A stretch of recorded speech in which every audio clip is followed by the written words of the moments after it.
Bonjour, je m'appelle Albert Kwan, j'ai joué Brad le Bouncer. Vous écoutez le balado des dangereux.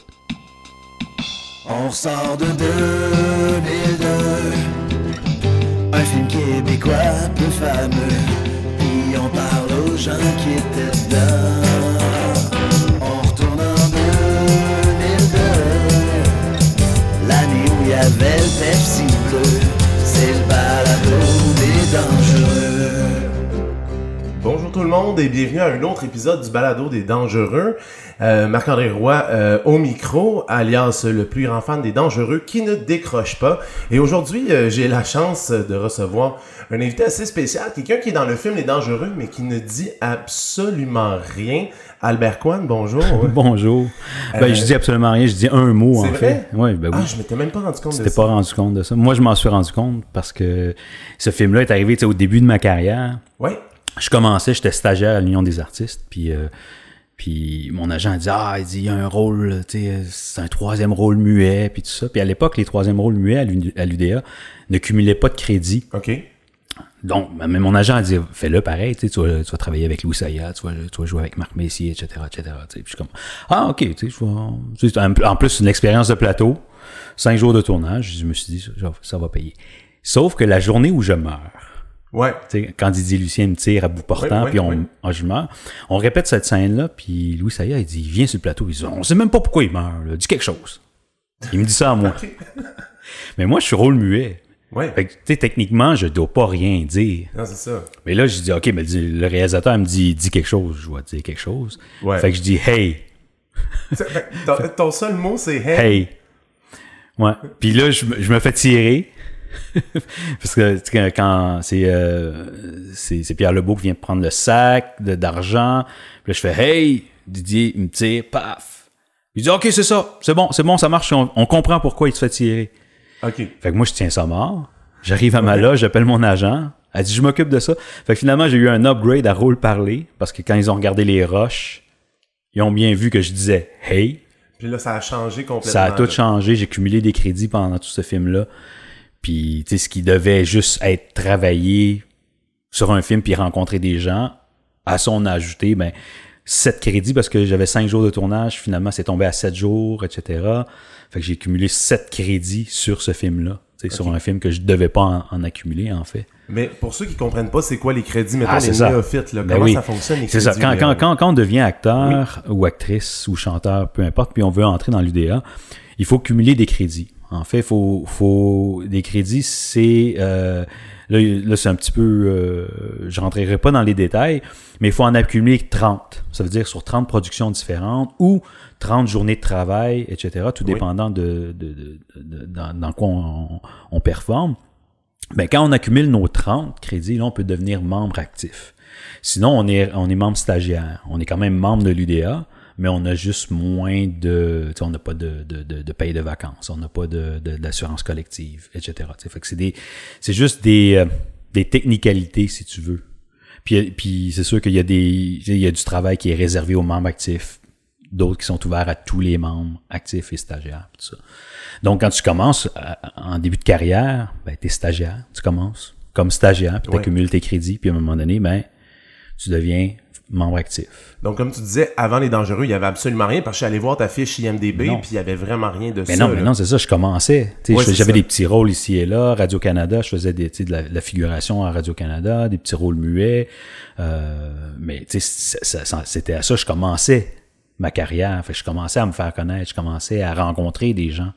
Et le pourquoi de mon agent m'a dit, même si on n'accumule pas de crédit sur ce film-là, tu vas aller rencontrer du monde, tu vas travailler, tu sais, j'ai jasé combien de temps avec Didier Lucien entre les scènes, tu sais, on a eu du fun ensemble, puis maintenant qu'on se croise, on se souvient pas nécessairement de nos discussions de l'époque, mais tu sais, on sait qui on est, parce qu'on tu sais, puis c'est beaucoup ça, dans le milieu, là, milieu québécois, là, on n'est pas beaucoup à travailler, fait que quand tu travailles, tu rencontres pas mal le même monde, puis tu rejases, puis tu sais, c'est comme ça, tu sais, ça t'amène à d'autres choses, tu sais. Puis sur le plateau de tournage, l'ambiance était comment?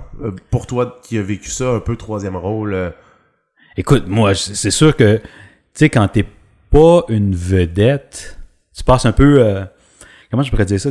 Moi, j'observais beaucoup. Tu sais, en plus que je commençais ma carrière, j'en profitais pour observer comment les gens travaillent, comment les Marc Messier se préparent à une scène, comment les Pierre Lebeau, ils travaillent ces gars-là, puis ça, puis c'est génial parce que t'as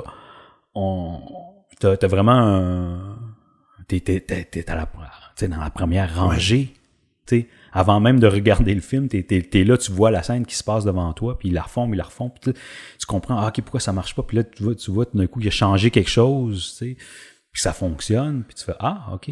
Fait que, moi, en tout cas, moi, j'accumulais des trucs beaucoup en observant, puis j'ai toujours été comme ça dans ma carrière, puis dans n'importe quoi, en fait, je suis un autodidacte, puis j'aime regarder comment les gens font, puis essayer de refaire, ou en tout cas, me l'approprier, puis de le refaire. Puis quand t'étais sur Les Dangereux, t'avais l'impression que c'était quel genre de film qui allait se tramer? Est-ce que ça allait être un succès ou c'était trop tôt pour le dire sur le plateau? Écoute, à cette époque-là, troisième rôle, j'avais pas accès au scénario, j'avais accès aux scènes dans lesquelles je jouais. OK. Fait que, tu sais, on m'avait raconté, c'est sûr qu'on te raconte l'histoire de comment ça se passe puis tout ça, mais on va pas dans les détails. C'est pas comme maintenant quand je reçois, souvent je demande d'avoir les scénarios, même si c'est un rôle, tu sais, que j'ai une scène, je joue dans une scène, mais je veux savoir d'où ça part cette scène-là, etc. Fait que souvent je demande les scénarios et on me les donne, je peux les lire. Mais ce film-là, je savais pas pantoute. Tu sais, je savais juste que j'étais le bras droit du gars chinois qui avait prêté de l'argent. Oui, Loc Fou. À Loc Fou, puis that's it, tu sais, puis je savais que, tu sais, fallait qu'on aille menacer Marc Messier, le personnage de Marc, puis that's it, tu sais. Ouais, c'est ça. Tu sais, fait que je savais pas où allait ce film-là, vraiment. Ouais, puis dans le fond, toi, la première, est-ce que t'as vécu la première ou pas du tout? Non, j'ai pas été invité. Non, OK. Parce que c'est sûr que, tu sais, dans une première, t'invites. T'essayes d'inviter toute l'équipe puis tout ça, mais à un moment donné, quand t'es beaucoup, tu sais... Attends, j'ai-tu été invité à la première? Oui, j'ai été invité à la première. Ben voyons donc. Hey, ça fait tellement longtemps, j'avais oublié, c'est vrai, ça avait été à Banque Scotia. Puis il y a des gens qui sont venus me voir. C'est vrai, hey, maintenant, excuse-moi, ça m'est complètement sorti d'idée. Tu sais, je fais tellement de premières, ça. On les compte plus. Non, c'est pas vrai. Mais c'est vrai. Je me souviens d'être allé à la première et en sortant de la première, tu te vois à l'écran, tu fais comme c'est cool, puis tu vois l'ensemble surtout, parce que tu vois pas juste les scènes dans lesquelles tu as tourné, tu vois l'ensemble, puis ça s'en va où.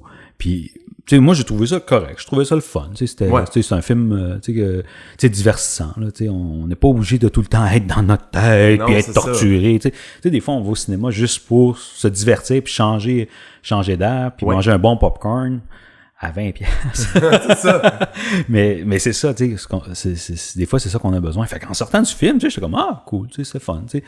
Là, il y a des gens qui viennent me voir, pis hey, bon job, non, puis ça, je suis comme my God, mais c'est parce que je vous ai jamais vu, je sais même pas qui vous êtes. Là c'était le monteur, c'était, tu sais, tout du monde qui travaille en post-production.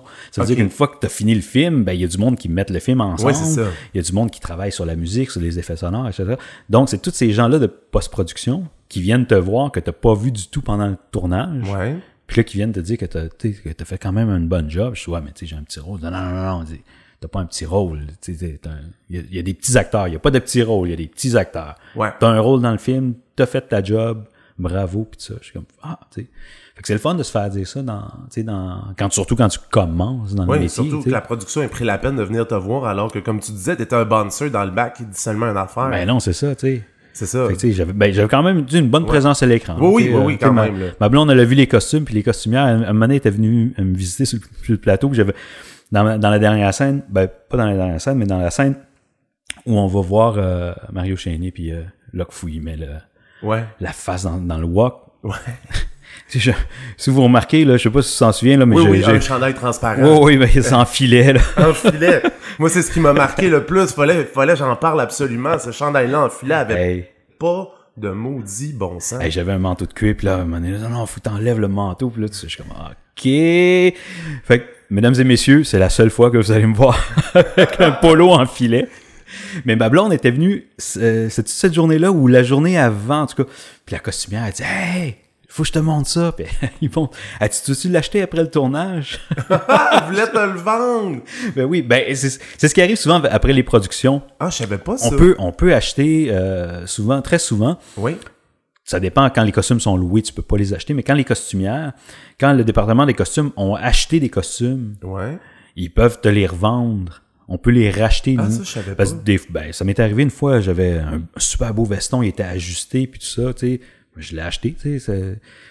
Quand est-ce que je vais me faire un veston, tu sais, sur mesure pour moi? Non, c'est ça. Fait que, tu sais, mais là, il était parfait pour moi, puis tout ça, puis j'ai acheté Ils vendent ça à l'ensemble. rabais ou? Ils vendent d'habitude c'est à 50%, ça dépend des productions, puis tout ça. Mais ils te vendent pas, ils vendent pas le prix qu'ils l'ont payé. Non, c'est sûr. Mais ils récupèrent, souvent ils récupèrent un peu d'argent comme ça, en te vendant les costumes. Mais tu sais. t'as pas acheté ce beau chandail-là, Mais je non. suis déçu. Ah, tu sais. Pourtant, il faisait tout ton charme. J'aurais pu le faire encadrer puis tu sais, le mettre en enchère, mais bon. Puis là, dans le fond, tu t'es souvenu d'être allé à la première. Ouais. Le film est sorti. Les critiques. Toi, comment t'as pris ça? Écoute, c'est sûr que moi, je suis pas le producteur, je Ouais. suis pas l'auteur, je suis pas le réalisateur. Fait que c'est sûr que tu sais, t'entends parler d'un film comme ça, dans lequel t'as joué, tu fais comme, my God, tu sais, c'est plate, tu sais, t'aimerais mieux que ça soit comme encensé, puis Ouais. oh wow, tu sais, quel chef-d'œuvre, puis tout ça. Mais en même temps, tu sais, c'est sûr qu'il y avait des polémiques qui étaient en dehors de la qualité, tu sais, du film, tu sais, de la qualité du scénario, Ouais. de la qualité tu sais, du jeu des acteurs, etc., etc. Après, tu sais, bon, la distribution, est-ce que, tu sais, mais ça, je veux dire, comment je pourrais dire ça? Tu vas voir un film où tu vas manger un spaghetti, Ouais. tu sais, c'est ton goût personnel. Non, c'est ça. T'aimes ça ou t'aimes pas ça? Tu sais, fait que je sais, moi, j'ai appris avec le temps d'avoir un lâcher-prise, puis tu sais, je touche du bois, là. Chanceux que dans les projets dans lesquels j'ai joué, tu sais, depuis, Ouais. c'est quand même des beaux projets, tu sais, des projets qui ont pas trop, tu sais, qui ont pas trop fait de vagues, ou tu sais, qui ont été, qu'on dit on a dit que c'était des beaux projets, etc., etc. Mais moi, personnellement, ça m'a pas vraiment là touché. Tu sais, j'ai été mis au courant, puis je me suis renseigné parce que j'étais pas nécessairement, tu sais, comme j'arrivais dans le domaine, fait que je connaissais pas OK. nécessairement comment ça se passait, puis tout ça. Puis là, tu sais, tu sais, que ils avaient eu le plus gros budget jamais alloué à un long métrage, maintenant, puis qu'ils en fassent ça avec l'argent qui a été donné, tu sais, moi, j'ai juste assisté, en fait. À ça, fait que quand tu parlais de controverse, tantôt, c'était ça, la controverse. Oui, c'est ça, tu sais, que ça avait été alloué, tu sais, que tant d'argent, c'était la plus grosse enveloppe qui avait jamais été allouée à un long métrage québécois, puis tout ça, mais que ça a fait comme un flop, mais tu sais, si, puis parce que c'était un tel, puis tu sais, je suis comme, mais moi, j'ai vécu ça de l'extérieur, tu sais, j'ai pas vraiment d'opinion, puis tu sais, d'idées, tu sais, à ce sujet-là, tu sais, je veux dire, j'ai vécu ça un peu comme tout le monde, tu sais, puis j'écoutais ce qui se disait. That's it. Ouais, c'est ça. Parce que j'ai interviewé Huguette Saint-Denis, la scénariste, puis on a appris que, dans le fond, elle avait reçu une mauvaise critique de Franco Nuovo. Elle avait appelé Franco Nuovo, et Franco Nuovo a dit que les critiques s'étaient mis d'accord tous pour descendre le film, peu importe ce que le film allait être, étant donné qu'il avait reçu cette grosse enveloppe-là, puis que le cinéma d'auteur avait des peanuts, avait absolument rien. Est-ce que tu serais surpris d'apprendre ça? Écoute, je serais pas surpris, mais en même temps, c'est juste dommage parce que c'est la façon qu'on finance les films ici. Je veux dire, si on regarde aux États-Unis, c'est le secteur privé qui finance les productions. Donc, que ça fasse tu sais, qui mette 100 millions, 500 millions, je sais pas combien le dernier Avenger a eu, mais c'est sûr que, tu sais, c'est des intérêts privés qui mettent de l'argent, ça rapporte pas, c'est un guess qu'ils font. Ouais. Ici, le problème, c'est ça, c'est que c'est de l'argent public. Tu sais, quand on finance, c'est via la SODEC, c'est via le CALC ou toutes les institutions qui financent les arts au Québec et au Canada.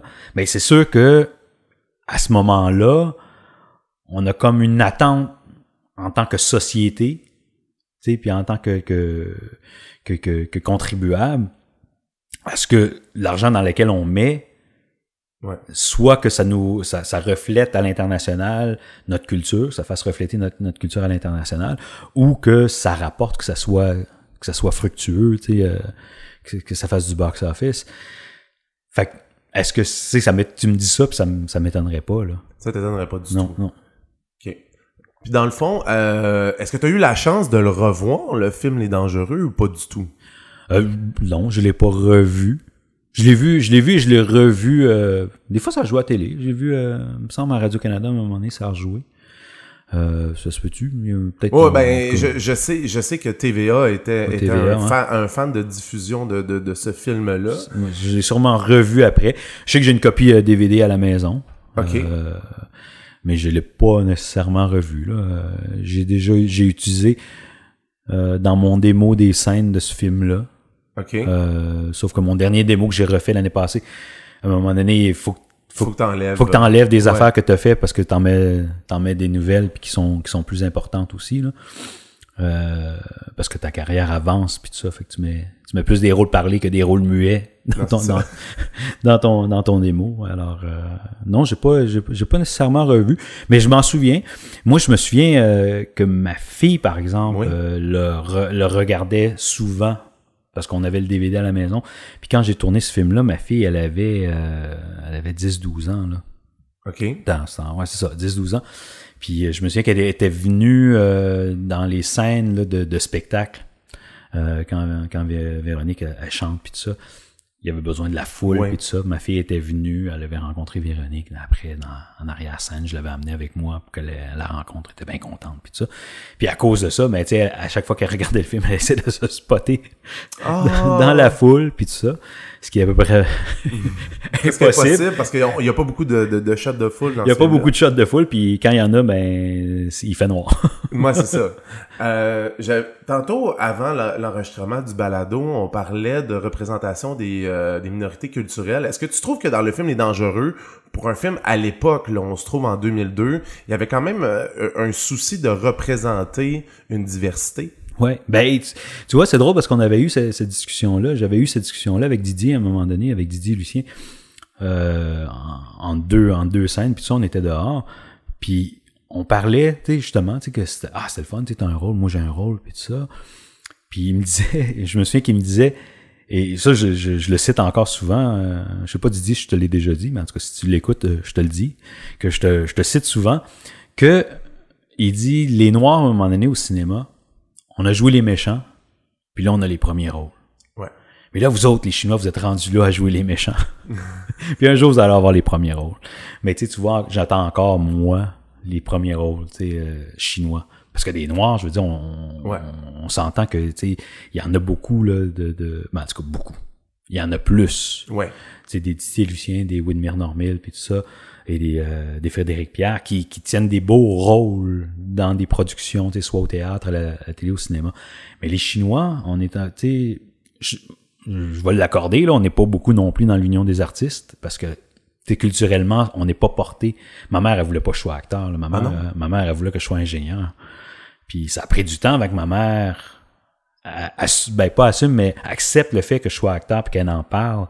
Puis ça, c'est parce que ses amis autour d'elle me voyaient de plus en plus et lui disaient, j'ai vu ton fils, dans ci, dans ça. Tu sais, là, ma mère, à un moment donné, elle a fait comme, ok, c'est peut-être un vrai travail, tu sais, finalement, tu sais.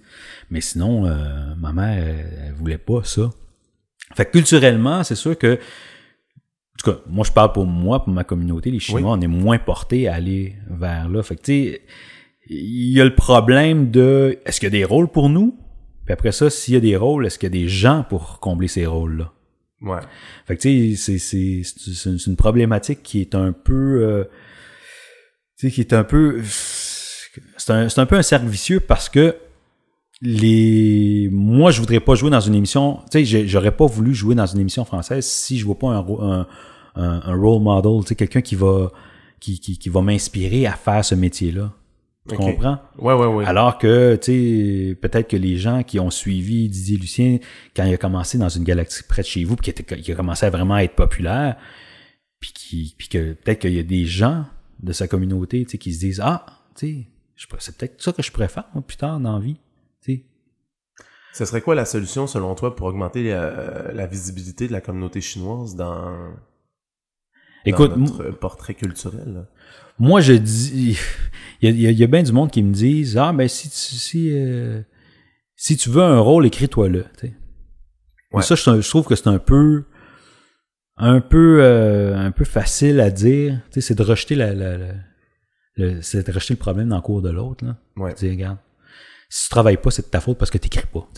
Grosso modo, c'est à peu près ça que ça dit. Il dit, mais je vais pas t'écrire un rôle, moi je connais pas votre culture, etc., etc. T'as pas besoin d'écrire, t'as pas besoin d'aller dans mon background, mais juste d'inclure que le collègue de travail à Marc-André, ouais. Il est asiatique. Je veux dire, à un moment donné, on va se côtoyer, tu vas jaser avec moi, etc. L'auteur va jaser, puis on va dire, ben non, mais dans notre communauté, ça se ferait plus comme ça, dans cette situation-là, etc., etc., t'sais. Mais je veux dire, t'es pas obligé de connaître toutes les communautés pour écrire sur elles. Puis au même titre que tout ce qu'on a vécu l'année passée, avec Slav et Kanata, tout ça, le monde disait mais OK, mais ça veut dire qu'on peut plus produire d'histoires qui viennent. Non, c'est pas ça que ça veut dire. Ça veut juste dire inclure ces gens-là dans ton processus de création. Puis à ce moment-là, toi, tu vas apprendre des choses, puis tu vas écrire, puis si tu es à l'écoute aussi, les gens ils vont lever la main puis vont dire excuse, mais c'est parce que nous, on ferait pas ça comme ça. On ferait peut-être plus comme ça, on dirait peut-être ça plus comme ça, etc. Puis à ce moment-là, tu peux construire quelque chose. Mais tu sais, de dire aux communautés, mais c'est de votre faute si vous n'êtes pas représenté parce que vous écrivez pas des choses pour vous. Moi, je suis en train d'écrire une série, mais est-ce qu'il y a un producteur, à chaque fois que je m'assois puis j'écris, je me dis, dans ma tête, c'est comme, y a-t-il un producteur qui va vouloir pousser ça, qui est game? S'il y a un producteur qui est game de pousser ça, est-ce qu'il y a un diffuseur qui va être game de sortir ma série qui est juste asiatique?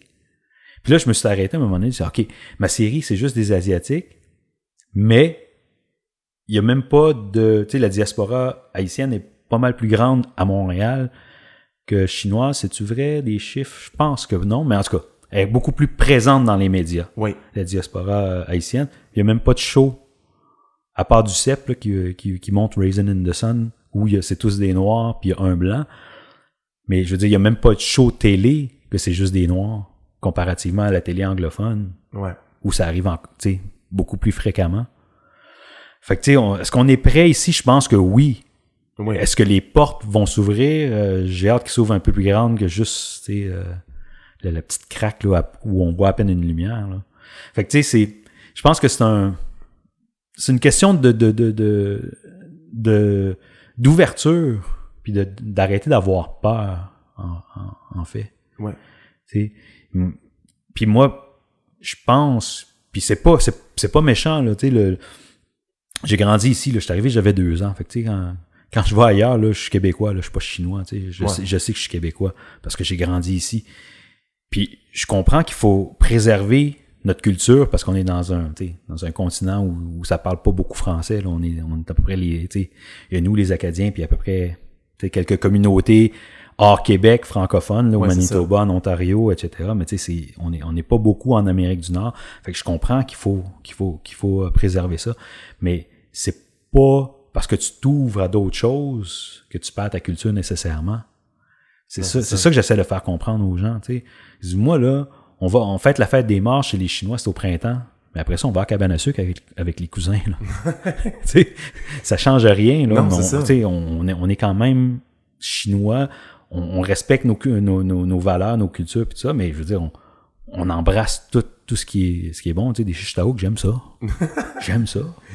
Est-ce que c'est pour ça aussi que t'as décidé de faire partie? Parce que tu m'avais parlé que tu fais partie d'une table sur la diversité de l'UDA, ou c'est l'UDA qui t'a approché pour ça? Ben, en fait, tu vois, c'est ça. À un moment donné, quand quelqu'un m'a dit « Ouais, mais c'est ça, faudrait que vous écriviez. » Puis là, je me suis dit « Ouais, faudrait peut-être que s'il y a personne qui le fait, faudrait peut-être que je le fasse. Faudrait peut-être que moi, je m'assoie pour que mes enfants, mes petits-enfants, ceux qui viennent après moi, aient pas à faire ce travail-là, pas à faire ces combats-là. » Fait que oui, je siège et au CQT, au Conseil québécois du théâtre, sur leur conseil, sur le conseil d'administration et sur le comité théâtre et diversité. On essaie de trouver des moyens, justement, d'ouvrir les portes, je dirais pas de forcer, mais d'inciter les théâtres à être plus ouverts, à faire des auditions ouvertes pour amener ces gens-là. Parce qu'il y a un problème de renouvellement de clientèle au théâtre, mais tu sais, ça serait peut-être ça, une des solutions, une des pistes de solution, c'est d'aller chercher cette nouvelle clientèle-là. Moi, je sais, quand j'ai joué dans Qu'est-ce qu'on a fait au bon Dieu, ben ma mère, ma tante, tu sais, la famille sont venus au théâtre. Ils seraient jamais venus au théâtre si j'avais pas, moi, joué au théâtre. Ils seraient pas allés voir. Après ça, j'ai envoyé ma mère, j'ai acheté d'autres. Tu sais, mais ça, maman, aller au théâtre, ben oui, c'est le fun. Mais là, je l'ai amené à des premières. J'ai acheté des billets pour aller voir d'autres shows, puis ça. Puis à l'UDA aussi, on fait ce travail-là. Tu sais, on montre que l'UDA, c'est pas juste le groupe select. Tu sais, les A, comme on les appelle. Les là. A, ouais, c'est ça. Il n'y a pas juste les A. Tu sais, qui sont là. Il y en a d'autres qui font très bien le travail. Tu sais, puis dans le comité à l'UDA, c'est sûr qu'on pousse pour la diversité. Notre présidente Sophie Préjean est aussi beaucoup pour ça. Elle nous aide beaucoup, puis elle en parle beaucoup. Mais c'est une diversité plus au sens large, tu sais, à ces A-là, mélanger d'autres choses. Tu sais, le monde là, ouais. Il est bien bon, Rémi Girard. Mais tu sais, à un moment donné, quand tu flippes les channels, puis tu vois, il est à toutes les postes, ouais, à un moment donné, mais je te salue, Rémi, parce que Rémi, j'ai tourné avec lui. Je suis surpris qu'il n'ait pas été sur Les Dangereux, d'ailleurs. C'est surprenant.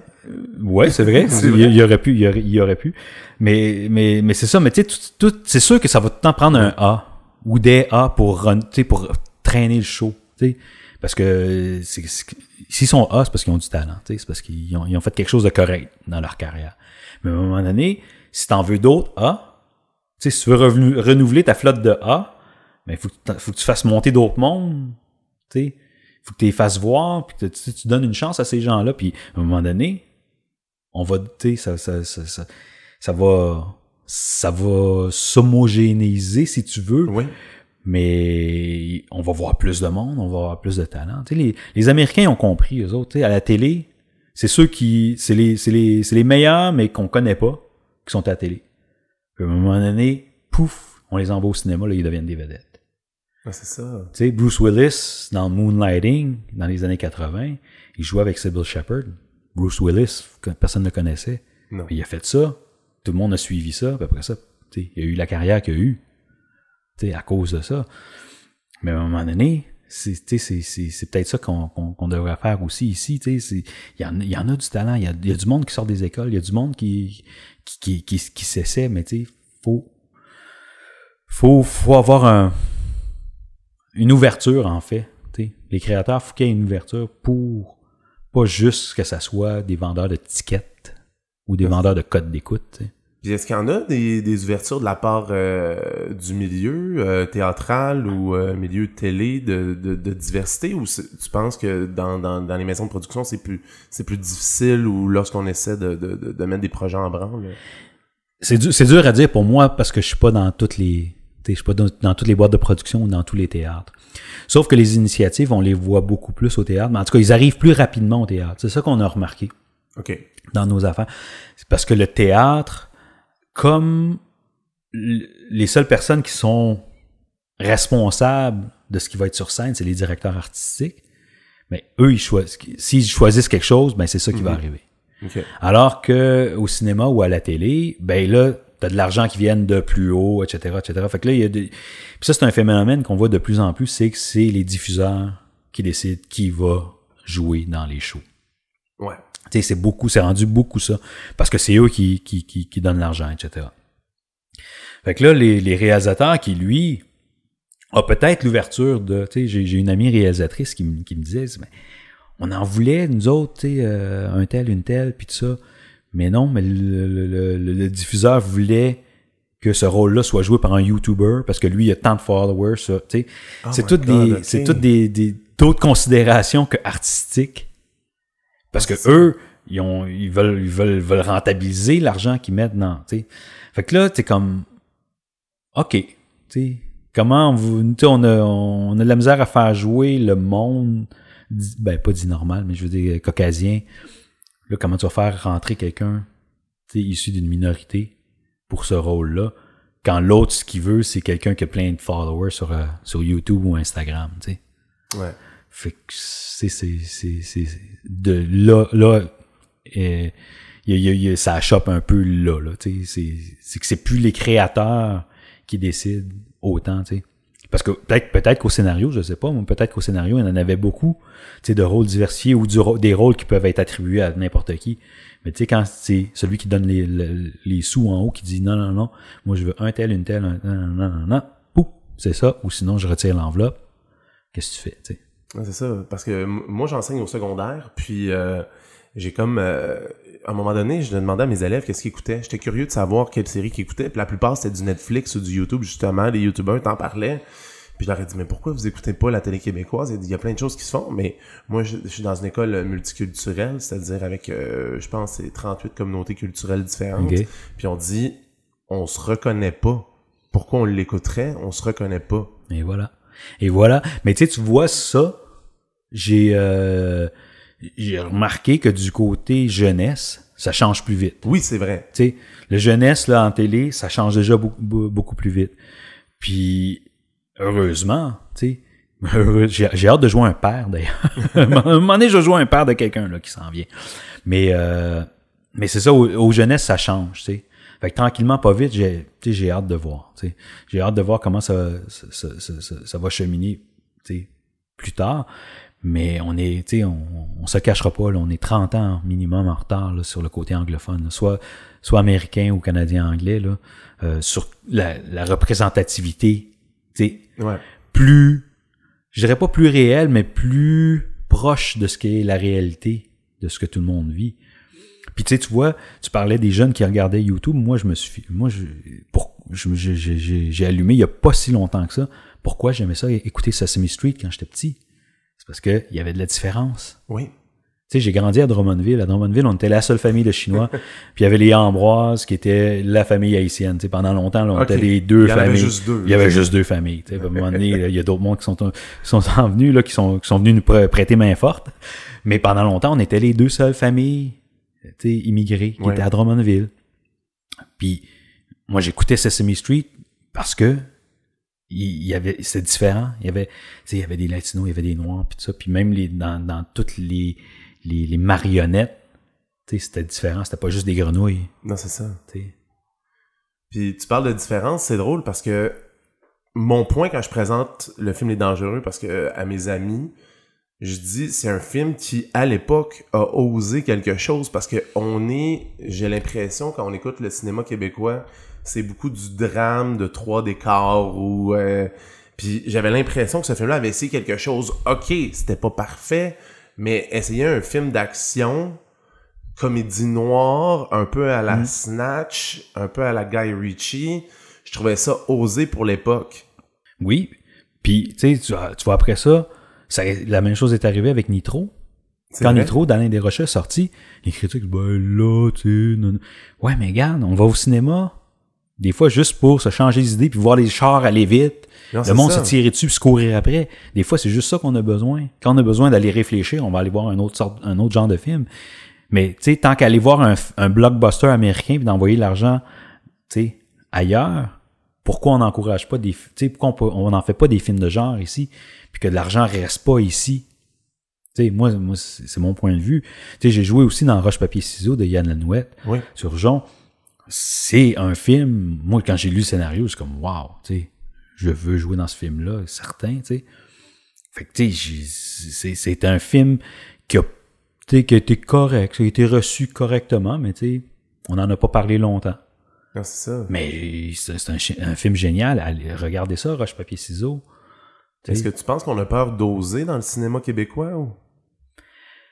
Je sais pas. Je pense que ça revient à ce que tu disais tantôt, à ce qu'on parlait tantôt des critiques puis de l'argent public puis tout ça. Tu sais, qu'est-ce qu'on fait avec notre argent? On investit ça dans les arts, mais faut que ce soit des arts intelligents. Pas tout le temps, tu sais. Mais à côté, est-ce qu'on pourrait pas avoir un autre modèle? Est-ce qu'on pourrait pas étendre ce modèle-là de production et de financement? est-ce qu'on pourrait pas donner des crédits d'impôt aux compagnies privées qui veulent investir, eux, de leur argent dans une production? Tu sais, ça pourrait peut-être donner justement plus de moyens à plus de créateurs, puis on pourrait avoir peut-être une plus grande diversité de films et de séries télé aussi, et de pièces de théâtre, pourquoi pas? Puis il y a une autre affaire aussi que je remarque, c'est que tu parles de façon de faire ça différemment. On n'a pas beaucoup aussi de produits dérivés. Tu sais, les produits dérivés, ça pourrait aider, je pense, à ce qu'il y ait plus d'argent qui soit investi dans le cinéma, dans la télé, puis tout ça. T'en penses quoi de ça? Ben, écoute, ça, c'est sûr que c'est une question de culture aussi. Ouais. Je veux dire, on n'est pas... moi, je me vois mal d'avoir une figurine de, je sais pas moi, de Séraphin chez nous. Tu sais. Ah mon Dieu, je paierais cher pour voir ça. mais oui, pourquoi pas, tu sais. Ou, je sais pas, je sais vraiment pas. C'est sûr que les films... Tu sais, les gros blockbusters américains se prêtent plus à ce type de choses-là, tu sais. Puis... Mais quand tu parles de produits dérivés, moi, ça me rappelle tellement l'histoire de Star Wars quand ils ont demandé à... Voyons, son nom m'échappe. George Lucas? Non. Celui qui jouait à Obi-Wan Kenobi. Voyons donc. Sir... Ah mon Dieu, j'écoute pas Star Wars, tout le monde désolé. C'est parce que j'ai juste Ian McDiarmid, mais c'est pas lui, c'est pas celui qui joue l'empereur. Voyons, en tout cas. Là, je vais me faire blaster. Moi aussi, je vais me faire blaster parce que moi j'écoute Star Wars, puis là j'ai un gros blanc parce que je suis derrière un micro. Mais bref, George Lucas, il avait dit, écoutez, c'est un grand acteur, anglais. Il dit, on n'a pas de cash, tu sais. C'est dans le premier Star Wars, là, tu sais. On n'a pas beaucoup d'argent. Sauf que ce que je peux faire, c'est vous donner une cote sur les produits dérivés.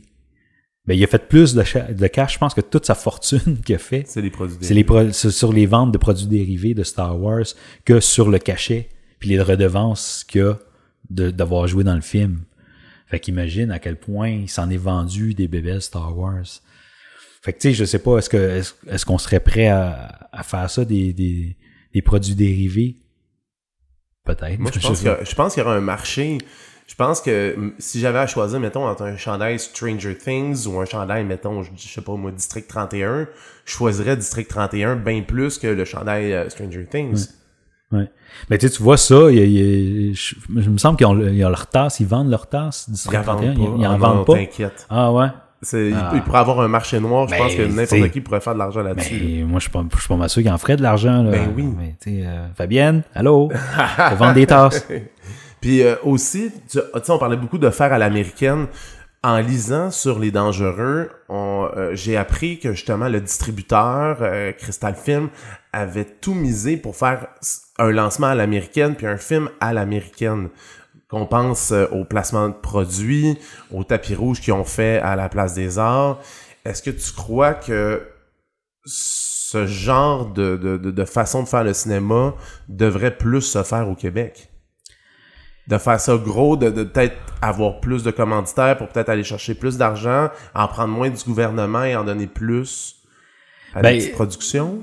C'est sûr que, tu sais, un des problèmes, c'est que l'enveloppe gouvernementale n'augmente jamais ou n'augmente pas au même rythme où il y a des projets qui se déposent. Fait que, tu sais, c'est sûr que la tarte reste la même grandeur puis on la divise à plusieurs, tu sais. Est-ce que rajouter une autre tarte, faire une plus grosse tarte, serait la solution? C'est sûr. C'est sûr que plus tu as de moyens, plus ça, tu vas réussir à couvrir plus de projets. Après ça, la façon que tu fais le marketing de ton projet, c'est sûr que ça compte pour beaucoup parce que plus il y a de gens qui en entendent parler, plus il y a de monde qui vont être intéressés à le voir. C'est pas pour rien que les films américains, je pense que c'est le montant qu'ils mettent sur la production, ils égalent ce montant-là sur le marketing. Ouais, sur la promo, ouais. Sur la promo. Mais au bout du compte, ça rapporte. Mais à quel point ici, on a les reins solides pour mettre autant d'argent. Tu sais, si un film coûte 6 millions, est-ce qu'on est prêt à mettre 6 millions en marketing? C'est ça. Déjà qu'il a mis beaucoup sur le marketing en s'associant à Subway avec les dangereux, c'est quelque chose qu'on avait pas vu à l'époque, là. C'est ça. Comme on n'avait pas vu de mafia chinoise dans le cinéma québécois. Puis c'est là-dedans que c'est arrivé dans les dangereux aussi. Ça. Puis maintenant, les dangereux, pour toi, ça représente quoi? Est-ce que tu vois ça comme... Parce qu'il y en a plusieurs qui disent que c'est une tâche sur mon CV parce que ça a été mal reçu par la critique. Est-ce que toi, tu vois ça comme ça? Non, moi, je vois ça comme une très, très, très bonne expérience.